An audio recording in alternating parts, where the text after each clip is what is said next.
রহিম একটা গরিব পরিবারের ছেলে। ঢাকার মিরপুরের একটা ছোট্ট টিনের ঘরে বাবা মা আর 3 ভাই বোন নিয়ে থাকত। বাবা রিক্সা চালাতেন। রহিমের এইচএসসি পাশ করার পর আর পড়াশোনা চালানো সম্ভব হয়নি। 19 বছর বয়সে সে একটা দোকানে সেলসম্যানের চাকরি নেয়।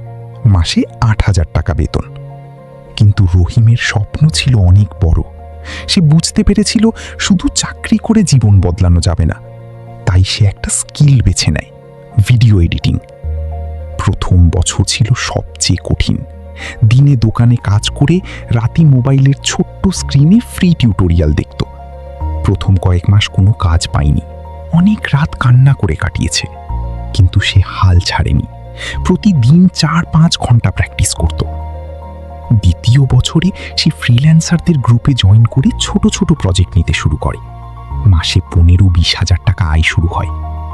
তৃতীয় বছরে সে নিজের পোর্টফোলিও তৈরি করে আপওয়ার্কে প্রোফাইল খুলে। প্রথম বড় ক্লায়েন্ট পাওয়ার পর তার আয় লাফিয়ে 60,000 টাকায় উঠে যায়। চতুর্থ বছরে রহিমের মাসিক আয় 2,20,000 টাকা ছাড়িয়ে যায়। সে পরিবারের জন্য নতুন ফ্ল্যাট ভাড়া নেয়, বাবার রিক্সা বদলে অটো কিনে দেয় এবং নিজের ছোট স্টুডিও বানায়। রহিম আজ বলে, আমি কোনো জাদু জানতাম না, আমি শুধু একটা স্কিল শিখেছিলাম আর প্রতিদিন অন্ধের মতো প্র্যাকটিস করেছিলাম। বন্ধুরা, তোমাদেরও একটা স্কিল বেছে নাও, প্রতিদিন সময় দাও। 4 বছর পর তুমি নিজেকে চিনতে পারবে না। গরিব ঘরের ছেলে হওয়া অপরাধ না, কিন্তু চেষ্টা না করাটাই অপরাধ।